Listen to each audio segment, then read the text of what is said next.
Hi, everyone. Thank you for joining us tonight at Think, Engage, Thrive. And like always, we try and bring you some really great, really interesting entrepreneurs who talk about their startup stories. And hopefully, you'll learn something from it for those of you who are trying to start businesses or are already in as entrepreneurs and having trouble hitting walls, things like that. So, hopefully, you'll get a lot out of it. And tonight, um, we've got a great entrepreneur, Mussayab Ehtesham. I hope I didn't butcher his name, but Mussayab Ehtesham, and he's affectionately known as Moose from his in his circle and his friends.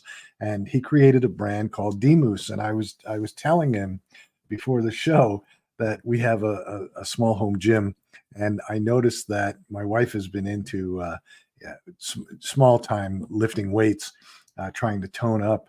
And I noticed that now we have all these products in our house that are branded DMOOSE, and I didn't realize it until actually yesterday. So it's pretty interesting.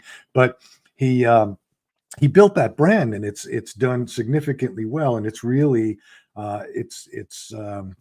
focused on bringing fitness to everybody. And having products that are fitness. So, you can go and look at it. We'll have the website in the description, but you can Google DMOOSE and you'll see. But for him, so what's interesting about him, and we've heard this from a number of entrepreneurs.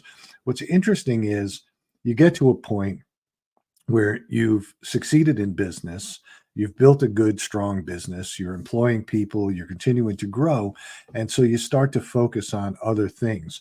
And for let's call him Moose, he focuses on leading a balanced life, which is really the principles of family, fitness, and freedom. We'll talk about that as to what that means in his mind. But he's an entrepreneur, and entrepreneurs, as they get a little bit good, a little bit of success, just like us, we invest in. He's an investor. We mentor. So he's really on a mission to help others get clarity, knowledge, vision in their lives, things like that. So he's an interesting guy, and we thought we'd have him on because he's built a really strong business and a really strong brand. And we always talk about building a brand because brands are much better than just trying to be transactional. Yes, he sells on Amazon. Yes, he sells on e-commerce, but he's built a brand, and it's pretty. You got to give him a lot of credit for what he's built in a very short period of time. And now he's transitioning on. So let's bring him in, and we'll talk to him about his story. Messiah, how are you? I'm doing great, Phil. Thank you for having me, and thank you for such a nice introduction. I hope I didn't butcher it too much, but I think it's an interesting story. We've heard it, from a couple of successful entrepreneurs that you get to a point where you feel like you really you've sort of achieved that goal of building a strong business, and now you want to move on to doing other things with your life. That your life becomes not just about business, but about other things. So, why don't you take us through sort of your history, how you got here, why you decided to build the business that you built, and then we can get into where you're heading in the future. Absolutely, yeah. My name is Mussayab. As you said, people call me Moose. I was born and raised in Pakistan. And I actually belong to a lower middle class family. Did not belong from a very rich family, and we had to struggle when we were kids. But I finished my bachelor's in engineering from a very reputable university in Pakistan, and as any South Asian country, I was told that I'm going to become either an engineer or a doctor. That was instilled in my mind, we're gonna do a job for the rest of our life, and I always pursued becoming an engineer. So I did bachelor's. I worked for 5-6 months in Pakistan, and I realized I need to go on pursue different things because I cannot work in as an engineer in Pakistan, and I need to go to a better country. So I applied for Australia and Canada. I eventually ended up in Canada for doing masters. So I came here. I was working in restaurants because I didn't have enough money to pay for my tuition fees. So I was working constantly 18, 20 hours a day, studying at the same time. I finished my masters. Then I got a nice job in a consulting industry in automotive sector, for working for the three big automotive companies, in near Detroit. And so I worked for there like for 3 years, 2 3 years, and I started realizing, that this, like, I'm like, there's more to me than I can, I always thought, right? So these thoughts started coming to my mind, like, I cannot do this 9 to 5, and I'm seeking something else from life. I know, like, my parents told me that I need to be like an engineer, and but I need to do something. So I I actually went on this path of like self discovery, like what do I want from life, and I started thinking about people who were like in front of me, who were working at Chrysler, GM, and I was looking at old people who were like talking about getting retired in the meetings all the time, and I started thinking, man, oh, like I'm gonna be like 65 when I retire, and like I don't want to be that person. As more and more I thought about it, I was like, I don't want to be that person. I need to do something. So um I knew, like, after some time, that I'm like seeking freedom. Like, I'm seeking. Yeah, I want to leave my legacy behind. I want to do something. I want to leave my name, much like any people, like the bigger men who have like been in the history. So I discovered that I need freedom. So, and then I started like doing more things. Okay, what can provide me that freedom? So I dabbed into a little bit of real estate, and at that time, I was just like a starting person who was doing his job, so I wasn't making that much money. So as soon as like I went in, got some knowledge about real estate, I realized I cannot do real estate. Then I went, started like, maybe I can make money with stocks because I'm looking for freedom. So I started this like, technical analysis and fundamental analysis, and following like this guy and that guy, and downloaded some courses about technical analysis, and wanted to make like, short this and, buy this and options and all that. And I did make some money, I lost some money. Overall, I made some money, but it was too much like stressful for me all the time. I was waking up at 8 a.m., checking up the markets and all that. And I was like, okay, no, no, no, I cannot do this. This is not long term. I cannot sustain this. So let's look elsewhere. So then I thought maybe I'm an engineer. I can do something with my engineering. I can give consulting or guidance. And I'm like, who's going to listen to a guy who's like only has 2 years experience? So let's look elsewhere. So I started looking into e-commerce. And the first idea that came into my mind after doing some research was that I can do some drop shipping. So I started taking some courses about drop shipping, and it took me a while to understand how drop shipping works, blah blah blah. And I decided that, hey, drop shipping I cannot do because it's too much work, and there's not enough margins, and let's try something else. So then I finally came to Amazon private label, that you can do Amazon private labeling. And I got like 5 different courses for five different people, and I was like, consistently listening to them, and understanding them. And I realized that this is what I'm gonna do. So I went on this path of like finding a product, as they teach you, like you have to find a product that's unique, that's customizable, that's not like has not a lot of moving parts, that's easy, small, lightweight, blah blah blah. So I actually found this one product at that time back in 2017. The softwares were not good enough. They were like few softwares like Jungle Scout, and some Chrome extensions that tell you like the sales of like the other Amazon sellers. And I did not, I was a newbie, so I did not know that those sales are not accurate, and they were like Right. using estimations based on their own algorithms. So I saw a guy who's doing like $70,000 a month on one of his products called Camera Wrap. It was actually a camera wrap for your DSLR camera, right? And you wrap it and then you put it in your bag to just like make sure it doesn't get scratches. And I saw it, I was like, there's only one guy, literally only one guy selling it. So if I can just find a product, make it better, do something, I can make some money. And I like started thinking I'm gonna be like rich, I'm gonna have like Ferraris and all those good things. Yeah, thinking like that. Because I saw this guy is doing 70,000, even I can do 10, 20,000 at that time. I was like, I'm golden.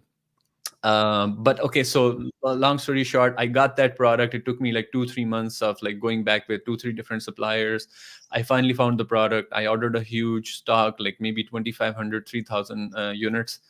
And once that product came in stock, it was like all crickets. It was not like selling. I was going heavy on Amazon PPC. I was like, spending a lot of money, and the product was not moving. And I actually Yeah. then lowered the pricing. the product was still not moving. And I was like, what the hell, what's going on? And so there were review services at that time, that you can get reviews. So I went to those people. I got like 1,000 reviews for my product, paid them like a bunch of money. I got like 1,000 reviews. Still the product was not moving. I was like, okay, you know what, i need to I need to take control of this. And I figured this out, like, why is this not working? So I'd like started diving deeper into like the listing optimization, the pictures, the Amazon. I started like investing more in knowledge and understanding, how Amazon PPC works, how listing optimization works, how the keywords work, how the title works, how the picture, what's the intent behind the picture, why do people look at the pictures and buy from that. So I did that, and the product was still not moving. So I eventually realized that, one day that I opened the same extension and I saw that, from 70,000, the guy has a sale of 7,000 now. And I was like, oh shit, like this thing is not accurate. And there were two paths for me at that time, like, just give up, or, just do something else. So I said, I'm not going to give up, because, it's okay. I lost money. I'm still doing a job. I can still keep on doing it. But, there's a lot of knowledge that I have learned along this way. At that time, I was like, so stressed. So, I had anxiety, like, why is this not working? And, Yeah. like, the things were not in my control. So I was very like mad at that time. But I will talk about that later, like how that was a blessing in disguise for me, that sometimes when you have those failures and setbacks, and I was a young entrepreneur, I did not anticipate those mistakes or failures. Like that's why I was like, anxious. But I started like, instead of like giving up, I maxed out my credit cards. I took some loan from my brother. I sold my couch in my house, and I'm like, I'm going to go like deep into this. And I started working on three different products for the three different product lines. One was a fitness brand, one was a baby brand, one was like a car brand, like car accessories. And so I started working simultaneously. I started investing more into product customization, understanding the metrics even more, doing my research even more, making sure that the product is going to work or not. And yeah, so I started like going deeper into like all of those things. So Yeah. eventually, by the end of the 2017, I was like actually not profitable every single day. As soon as I launched those products, they were still not doing good, but I was like going, just accumulating reviews and all of those things. And I think November Black Friday is when I saw like, one day I woke, I was like, okay, Black Friday is such a big thing. I did not know, like, and I started, making some profit. And after that, the whole Christmas was really good. And, that gave me more confidence, that I need to, go heavier on this. And I'm actually also a very competitive person. And at that time, there was a group that I was a part of, and there was a guy who was doing really good, and he did $1 million in like 12 months. And like I gave myself this target that I'm going to do $1 million in revenue in like 12 months, and I'm going to beat him. So, and then I, became more and more obsessed, and I started launching more and more products, started using the money, started investing more money. Whatever I was earning from the job, I kept on pushing it into the business. I was like, so long story short, it did work out. And how I actually transformed myself into fitness, because while I was doing all of this, I was actually started having, because of I was doing too much work and I got stressed, and I wasn't eating right. I started having like health issues, and I was diagnosed with H. pylori, and eventually IBS. And whatever I would eat, it would not sit well with me. And my stomach was upset all the time, and doctors gave me antibiotics to kill my H. pylori in my stomach. And so it wasn't really good. So then so I launched like two brands, the fitness brand and the baby brand. So I got started getting more excited about the fitness brand, because I was on this path of like finding my own health and wellness, like routines, and what works for me, what doesn't work for me. And I realized that there is not a single platform for people to come and find everything that they need for their fitness related issues. Because I was going to bodybuilding.com looking for supplements and different health and wellness brands for digestive issues and Rogue Fitness for equipment, and coaches and personal trainers, and all these workouts, so everything. So I did not know who to trust. So that gave me an idea that I can create a brand where everybody can come under just like one roof, trust that one brand, and if he's a newbie, they can use that as a source of their information and start trusting it, and you start their own fitness journey. Yeah. Yeah. So So Amazon is definitely tricky, definitely very tricky. I got on it in 2006 with a skincare brand, and it was a bit, it was a bit easier then because it was just when Amazon opened up the seller platform to everything other than music, CDs, videos, things like that. And so we were one of the first brands to come on with skincare, and it was in some ways it was easier because there wasn't a lot of competition, and there weren't a lot of people. The people that were coming on were resellers, and so we actually had our own brand, and we were building it on. We were on the shopping channels as well as our e-commerce and things like that. But in those days, in the beginning, you could email customers through Amazon, which you really can't do much anymore. But you could email them, and you were allowed to send up to 3 emails. You weren't allowed to put your website in it, but you could send them 3 emails. And so I was using that because people aren't stupid. They understand how the internet works. They understand how to look for your brand on the internet. But at least you could communicate with them and then get them eventually to come back to the website. And we did the same thing with the shaving brand. But Amazon has locked a lot of those pieces down, and rightfully so. I think people were taking advantage of it, not doing it right. Just like with reviews, people took advantage of it and really sort of killed that whole review part. And Amazon has sort of clamped down on that. But it's definitely, it can go. I feel your pain, I guess is what I'm trying to say. I feel your pain of initially when you were doing it. I never paid attention to any of those courses because we started so early that we almost were figuring it out ourselves early on. We sort of figured out how the algorithm works. So, but I knew a lot of those, and they still are, a lot of those products that are out there. You look at the metrics of what you're looking at a competitor, and it's not accurate. Yeah, Amazon doesn't share their data with anyone, right? No. So it's very secret. Yeah, and I also, like, I did not know that you're such a seasoned Amazon seller. But even like right now, since I've been selling since 2017, honestly, I have seen a lot of competitors come and go. Like, they came and they launched products, and I was afraid of them. Oh my God, they're gonna take like my entire like sales and all that. But they did not stick. Like, I know so many of them that kind of like failed and just like disappeared. So Amazon is still like difficult, but I also feel like Amazon has still a lot of potential if you just like you do it right. But the problem with most people, the most entrepreneurs is, and the problem with like almost every one of us, is that we want short-term gratification. Much like when I started out, I was looking for that short-term gratification that I'm gonna get like rich tomorrow. But I think entrepreneurship is like more about that long-term journey, that long-term growth, and having that patience. One of my employees actually shared an article with me or something a while back, which is just coming to my mind right now. And he said the oldest company in the world is a Japanese company that has been in business for like almost 500 years. And Wow. one of their motto is to go slow, not go fast. Their motto is to go slow, which makes you like focus on your expenses, focus on like keeping your costs low, making sure you focus on your profits, making sure you got everything right. But if you go like, I mean, going fast is also sometimes like important, but you also have to like look internally and make sure like you are profitable, make sure you're not just like going crazy.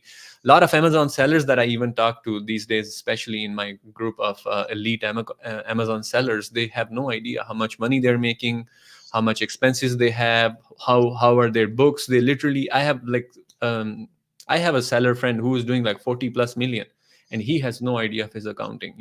He says, I think I'm profitable. Well, one of the biggest sellers on Amazon is a reseller, um, and I can't remember the name of them now. Utopia deals. Who? Utopia deals? No, they sell mostly personal care products, toothpaste and deodorant and all that. They've been around for a long time, and the name escapes me right now. They're based out of New York, out of Brooklyn, but they're tied to a distributor. They're so they get products, but they were doing 20 million. I remember they were doing 20 million and not making any money, and they're doing they're like the second largest or third largest reseller on the platform.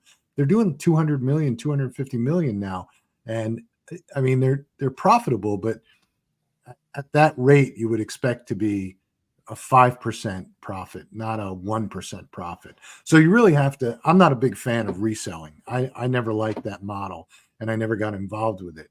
I think that it's a lot of work for nothing. I'm more in favor of building brands, and that's what we always focused on when we did it ourselves, was building brands. But the thing that people have to that entrepreneurs don't get is they have to understand the economics of their product in order to understand if Amazon is a good fit for them to make a profit. Because I know a lot of companies, a lot of people, a lot of brands that are out there selling on Amazon that aren't making any money, but they're out there for different reasons. So yeah, I mean, Goli is a great example. We all recently know they filed for bankruptcy, and someone else has acquired them. So I was actually kind of like dissecting Goli with my employees as well. And one of the biggest reason I believe that they went out of profits and they filed for bankruptcies because they did not focus on branding.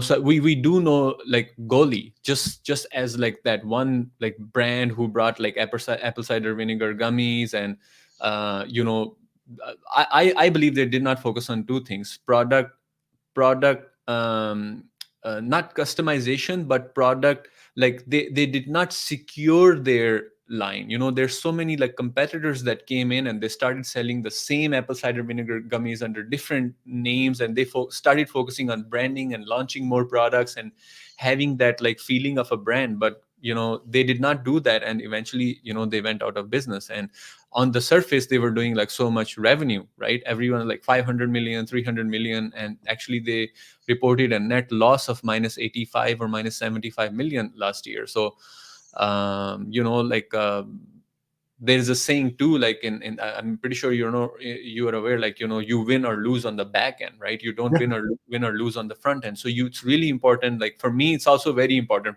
To me, profit is first. Like I don't care. Like profit is first, and then you need to focus on brand building. You need to focus on, like, as I said, I have seen so many people come and go, and the only reason, even though we sell on Amazon, the only reason we still sticking on Amazon is because of building a brand.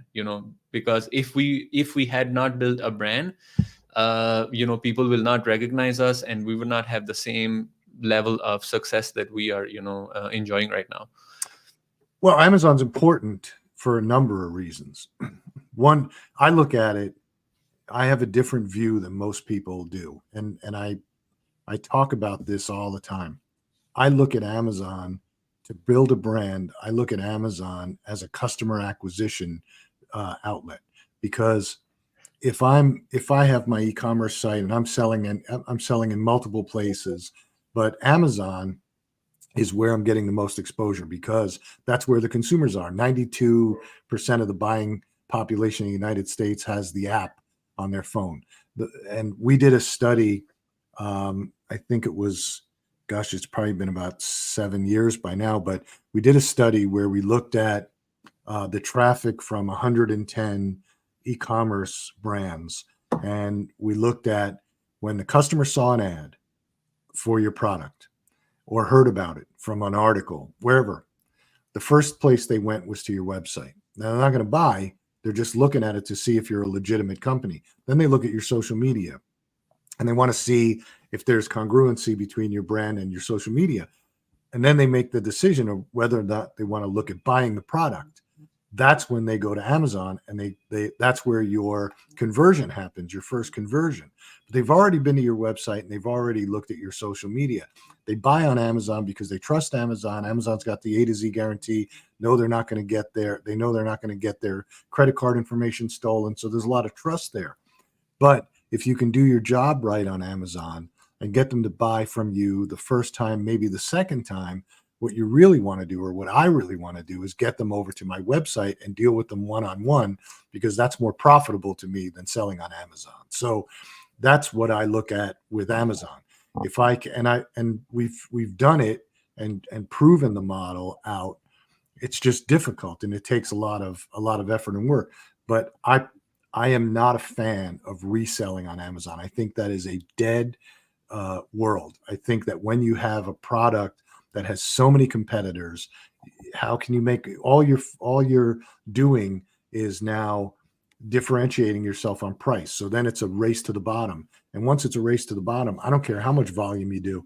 And I've been in some of those groups, and I've listened to the guys. I've listened to the guys talk about Prime Day, and how they drop the price by this and push the volume up like this. And I always think, between the ads you spent, between paying for your Prime Day deal, and for doing all that, how much money did you make?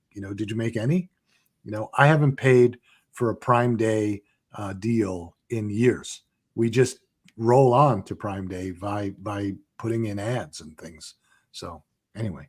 Yeah, especially with the like with the increase in Amazon like return fees now, and the new fees that they're introducing. Imagine, like, I'm a private label brand, and it's still really hard to like make that net profit at the end of the day. So for resellers, I think from when so we're talking about like building a brand. So I was actually selling some of my products for literally like 14.99, and over the course of like last 2 years, we are selling those same products for like almost 39.99. Obviously there is inflation, but there's still sellers who are selling the products for 14.99. But through the power of branding, we've been able to like focus more on Yeah. profits and all that good stuff. Because to me, profit is important at the end of the day. Because if you are just like competing on price, if you are not competing on either differentiation or branding or customization, if you're just competing on price, there's only two winners, and that's your customer and that's Amazon. And that's not you, because Amazon is still making money. They take 50% through you from FBA, blah, blah, even probably more, like 60% if you include all the PPC and everything.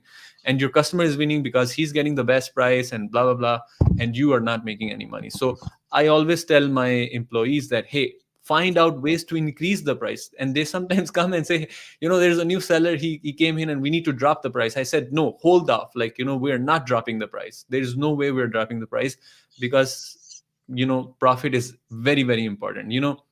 There's a saying as well, the only goal for a business is to make money. If you are not making money, you cannot grow, you cannot do so many other things. So some people say like, oh, hey, Tesla, and we have a mission, and we as a business we have a mission. Your mission can only be fueled by making money. If you're not making money, that mission is useless. So number one goal is make money. Once you can be profitable, you can fuel all of those missions. I was actually listening to a video from Simon Sinek, and he said, he said the same thing. He said, the business's goal is to make money, right? Because yes, you need to have a mission. As a brand, you need to have a mission, and the mission is to go somewhere. And this is the example of like, you having a car, right? And you as the brand owner or the visionary of the brand, you are the driver of that car, and all of your employees are the passengers, and they're sitting in your car. And you are also telling your customers, hey, we are going in that direction, we're going towards like, I don't know, Dallas, right? That's our mission. But if you don't have fuel in the car, you're not going to go to Dallas. So you need fuel in the tank to achieve your mission. Profit is oxygen for a company. And Yeah. every single company that has gone out of business because of lack of profitability has been choked. They suffocated. You can't grow. You can't do anything if you don't have profit. Now, are there sometimes loss leaders or things that you don't make a profit on? I never believed in that. I don't believe in it. I'll tell you what I learned in the shaving business, and I employ this strategy today with all of our clients everywhere. When you look at your PPC, and we actually have a product that we've been using for about 2 years on Amazon ads and other ads, which is sort of an AI product, but it formulates this methodology. When I was in the shaving business, we had, you know, 5 blade, 3 blade, 2 blade, 1 blade. We had accessories. We had all these different things, but you can't advertise all of them. You'll spend too much money and you'll waste too much money. And the one product that everybody wanted, 70% of the people came for a 5 blade men's razor. We had 5 blade women's, 5 blade men's. We had all this. So all we ever did was advertise the 5 blade men's razor. And that drove people to the site, and they bought all these other things. We had an average sale, like if we, with our base set of 5 blade razor with 12 cartridges was like $25.99. But our average sale on the site and on Amazon was like $70 because we were selling all these other accessories with them. And so to this day, we have another company they're in the food business, and they probably have 15 or 20 sauces. And we only ever advertise one because that's the one that everybody knows and that comes to the site. But again, we've been able to grow the average sale $50, $60, $70 because we spend all the money focused on that one item. And this way you're focusing your advertising dollars where you're going to get the biggest bang for your buck, and you're going to get the highest amount of conversions. And then you're getting them to the website or even to Amazon and be able to continue to grow. Because I just I've never seen anybody be successful if you have 20 products, advertising 20 products and trying to make a profit on 20 products. It just doesn't work. I tried doing that. It gets too complicated. You cannot like I mean I'll be honest with you, and this is what I have learned in like from DTC side of things, like, you know, because we launched a lot of SKUs and we were trying to like run ads for all of them and nothing was working. And then we realized, hey, you know what, you need margin. As you said, loss leader doesn't work. I tried loss leader as well. It doesn't work. You know, like you're just, again, your customer is winning, you are not winning, right? So you need those margins to make sure, like, you know, you need to include those margins in your pricing, and, you know, then find out other ways to increase the average order value on your website through pre-purchase upsell, post-purchase upsells, you know, increasing the lifetime value of the customer, and talking to them, and, you know, after the post-purchase, making them join a community, things like that help you actually, you know, increase the lifetime value and the average order value of your transaction, you know. Yeah. So you've built a successful brand. It's moving along, and now you're moving on. When we talked a few times, you were talking about what you're doing now and what you're focused on now and what you're trying to do with your life and why that is. So can you give us a little bit of insight into that? Absolutely. So, you know, in the beginning, I told you like how, you know, it was working, and, you know, the business was booming and I started making money. There was a time like back in 2018 or 19, where I was like, you know, started making money. I actually bought 2 cars. One was a race car. The other one was like a normal Audi. I was like, you know, spending money, traveling, and my health was deteriorating, and I felt like, you know, I'm like missing something. I was more happy when I had a job than when I, like, you know, started making money as an entrepreneur. So again, went through like a period of self-discovery and realized that, you know, there was a point when my health deteriorated so much that I could not even get out of the bed for a while, right? And because I was eating so much bad food, I was like, you know, doing all this sort of bad stuff. And I realized, hey, you know what? I need to take care of my health. I'm such a young guy and I'm making money. So this money is useless if I don't have the right health. If I want to enjoy the money that I'm making, I need to be in the right health. So I started focusing on the fitness aspect of things and started taking control of my own fitness. And as I was like, working on my brand, the fitness brand as well, it was giving me more motivation to work on the longevity and the wellness side of things. So eventually I got my health on track to some extent, and then I was still noticing that there is still, I was just working and I was working out. I was working and I was working out, and I was trying to eat right and all that good stuff. But there was something still missing from my life, and I was constantly thinking, what's missing, what's missing, what's missing. And I remember one day I was watching this documentary on Netflix called Down to Earth.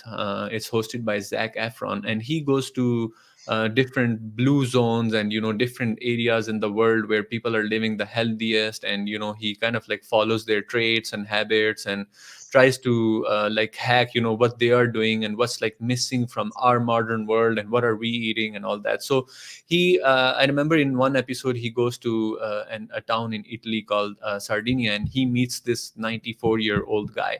And this guy, he like goes up and down the hill every single day, and he meets him in a bar, and they just like drank like wine, and then he takes him home, takes him to his house up the hill.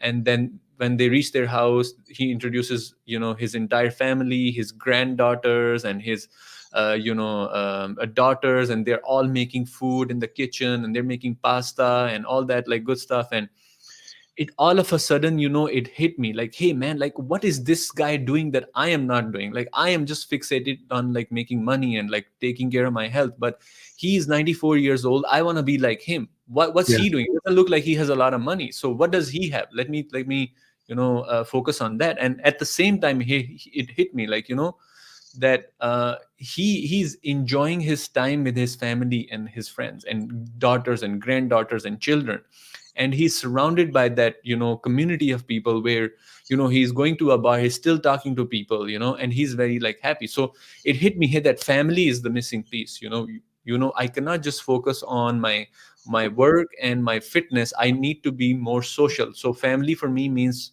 family and friends. And so I started focusing a little bit of family, and then it made me realize. One day I was reading this book from Russell Brunson, and in his book, one of his chapter, he talks about like there are only three basic human needs, right? And if you can, everything in the world, either any product or service you're selling falls under those three basic human needs, which is health, wealth, and relationships, right? And by making a combination of those three things, then you can have the happiness. So on top you have happiness, underneath you have health, wealth, and relationships, and you need to satisfy all of those things. You need to water all of those things to make sure that you are living a fulfilling life. So my goal became to live a life of fulfillment and live a life of balance. And I started becoming obsessed with living a balanced life. And I made sure that for me, it's not about that I would enjoy something after like a month. For me, every single day I want to wake up and I want to have that day of fulfillment, and I Yeah. want to focus on all of those three pillars in my life, family, fitness, and freedom. And some people have asked me, hey, family, it does not, to me, family does not mean direct family relationships. It could be your friends, it could be your society, it could be your community. And fitness does not mean just your physical health. It's also mean your spiritual well-being, your emotional well-being, your mental well-being. And freedom, to me, freedom means, once I started also making money, I realized I'm actually very excited about e-commerce and building this brand and growing it to like new heights. I'm very excited.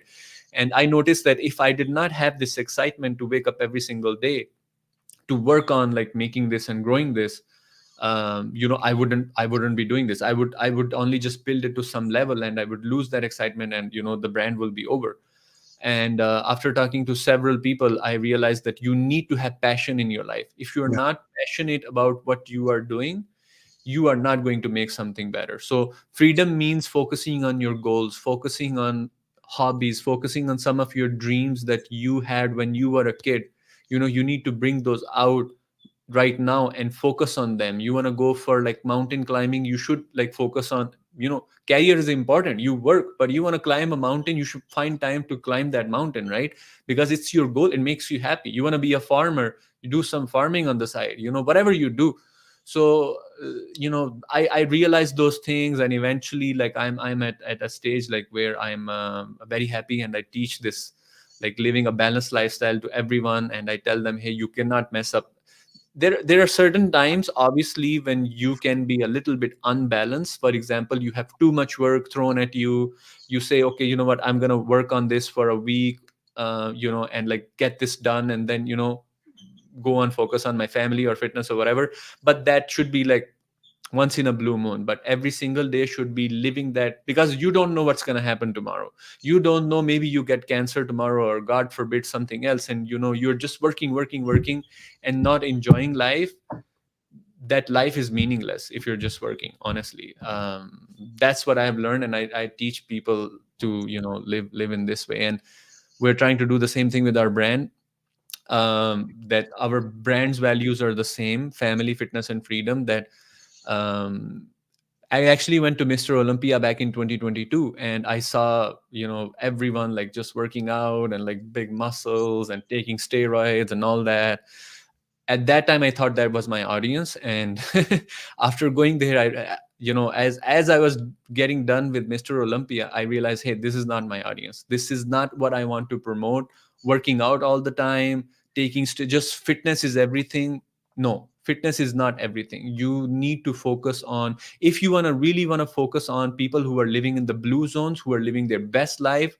They are not bodybuilders. They probably don't even know what a gym is. And I'm not saying people to not, don't work out and don't do cardio, whatever. All of those things are important, right? Because those people, they have their fields, and they work every single day, they do gardening and all those things. But fitness cannot be everything. So to me, if you remove any one pillar from this equation, you cannot live a fulfilling and balanced life. You remove fitness from this equation, and you have the best job in the world, you have the best family in the world, but you are not in the right health.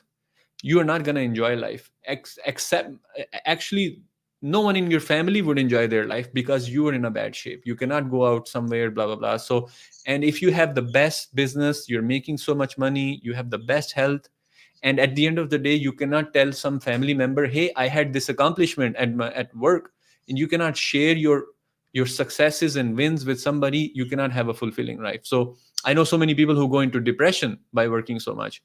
So that's why I preach, living in a balanced way, and focusing on all these different pillars of life, because to me, those are very, very important things. It's funny. We've had a number of entrepreneurs on the show that have built significant businesses, and then they exited. They either got acquired, or they sold them, or whatever. And they all seem to say the same thing, that they went into a depression because they had spent so much time focused on building this business at the expense of so many other things, that once the business was gone, they feel like their identity was gone. And one person in particular, a guy named Joel Gandara, who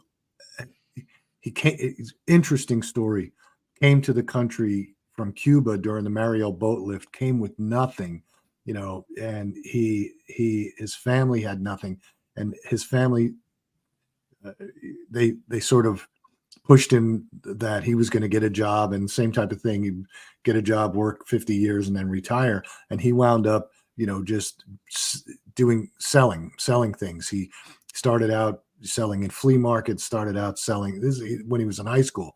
And then he wound up in e-commerce, and he built a significant business, a very significant business. And he had it for 15 or 20 years, and he wound up selling it recently. And he started this whole, like you, similar, a journey. He wrote a book about 30 days to be a better man, essentially, is what his book is about. But it's the same type of thing. And then there's another guy. I don't know if you're a dog lover, or if you know Greenies, the dog things. I think I've heard of them. Yeah. Yeah, you've seen them everywhere. They've been around for a long time. This guy Joe Rothley was on. He's been on twice, actually. He's a great, unbelievable guy. and he started it in the 90s. He says that he and his wife are couplepreneurs. He started in the 90s when he was in his 50s, left a stable job, put everything on the line for 2 years, didn't take a salary, nothing. And the business took off like a hockey stick. And he wound up running it for several years, sold it to Mars for a significant amount of money. And he still has businesses. He's 80 years old and he's still starting businesses. But he focuses his profit on doing good for his community and for, basically giving back and, hiring people. But to him, business is just a method to generate revenue that he can reinvest that capital in essentially things that make him feel good. And so he's a great guy. So you're on the right path. That's how people, I think, you're not alone in the way that you feel about this type of thing. And I think your approach is a little bit different, but that's good. Yeah, I mean, I also know so many people who went into depression, and there were times when I was working on my business and too much work, and I thought about having those self-doubt, like maybe I should sell it, maybe I should sell it, and I cannot take this anymore. And then next morning I would wake up and I'm like, man, I'm excited to work on this, like I cannot sell this. If I will sell this, I would go into depression. I know for a fact if I would sell this, I would go into depression. And that's why I haven't sold it yet, and I want to keep that mission. That's why being profitable to me is very important. I also believe that once you have once you de-risk your personal life, you can take more risk in business. For example, if business is everything for you, you will not take more risks. But if you have some money in the bank and you are like de-risking your own personal finances, you can take more risk in it. So that's why being profitable to me is very, very important. Making sure I am covered. If God forbid business goes south, whatever, I can cover myself for few years before I can get on my feet again. So yeah, so I want to build, like to a level, and maybe not exit and still like have some active involvement in the business, because I don't want to go in depression. Yeah, no, there's nothing wrong with having a business that sort of you get to a point where you've built the business and you put the right people in place, and then you're just overseeing it so that you can do other things and get a little bit more freedom. Nothing wrong with that. No, It's a perfect. absolutely, I agree. And I believe, like, without having, you can only scale your business to a certain extent by yourself. And after that, it's all about people, because Yeah. after that, you cannot do it anymore. If you want to unlock that next level, if you want to go to 100 million and 100 figures, you cannot do this by yourself. You need expert people who have the expert guidance, and hire next level people, which is in the stage that we are right now, hiring those next level people who can take from here on and go to the next level. So Yeah. I feel like as a business owner, you go through like also different transitions. In the beginning, you need to do everything yourself, but if you want to go to the next level, then you need to become a people's person and understand people more and hiring more. And after some time, that should be one of your best skills that you need to focus on, like, and make sure how you can uh, get different team members and get them to work together. That should be eventually your ultimate goal. Yeah. Well, that hour sort of flew by. Well, 50 minutes, but it flew by. We've got about I've got to do some closing, but we've got about 30 seconds more. So any closing remarks? How are people we'll have your website and your social media links in the description so people can get in touch with you that way. And But any last words, any closing words for people, entrepreneurs or otherwise? Yeah, absolutely. One of the biggest things that I kind of like procrastinated on for a very long time, even in my beginning, was not taking action and risk. So I know a lot of entrepreneurs, they tell you this, you'd hear it from a lot of successful people, but You can gain all the knowledge in the world, you can read all the books in the world, you can take all the courses in the world, but if you won't take risk and take action, your life is not going to change. So, take action and do something. Yeah, that's a good point. I appreciate you coming on. I'll call you Moose. I appreciate you coming on, Moose, and it was great. It just flew by, and I think you had a lot of great points. So we'll recap this, and I appreciate you coming on and sharing your story. I think it was great. And again, like I said, I've got your branded product in my in my house, and it wasn't intentional. I didn't know. I just saw all the DMOOSE on these products. I have to tell my wife, she's traveling, so as soon as she gets back, I'll say, oh, I know that guy. So I'm very glad to hear that, and thank you for having me, Phil. It was a nice conversation. yeah, my pleasure. I just have a couple of things to close up with, so if you so I'll see you. Have a great night, and I'm sure I'd like to keep in touch. Okay, sounds good. Thank you so much. Right. So great, another great conversation. A great entrepreneur. I think that we there's a lot of people out there that'll tell you that Amazon selling is easy, and I think you've heard it from him, you've heard it from me, you've heard it from a number of people on these shows, that Amazon selling is not easy.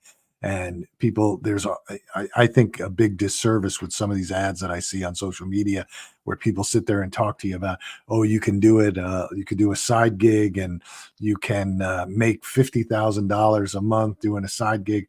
That's all garbage. If you want to be profitable on Amazon, and you want to be profitable on e-commerce, it takes full-time effort. It is not something you could do as a side gig and just pick up products and sell them and put them on Amazon. They make it seem that way. And then there's these other group of guys that are like, oh, we'll set you up with a store, and you don't have to do anything. You put up the money, we'll run it for you, and you'll make money. That's another. It's just a whole bunch of scams. Anyway, but the other point that's valid, and we've heard it on this show again, is that it's not just about business. Entrepreneurs, yes, they want freedom. It's the number one reason entrepreneurs go out and start their own business. But at the end of the day, what you have to do other things. You can't just focus on business. It leads to a boring life, and it's really difficult to do that. So I thought it was a great conversation. I thought he's an interesting guy.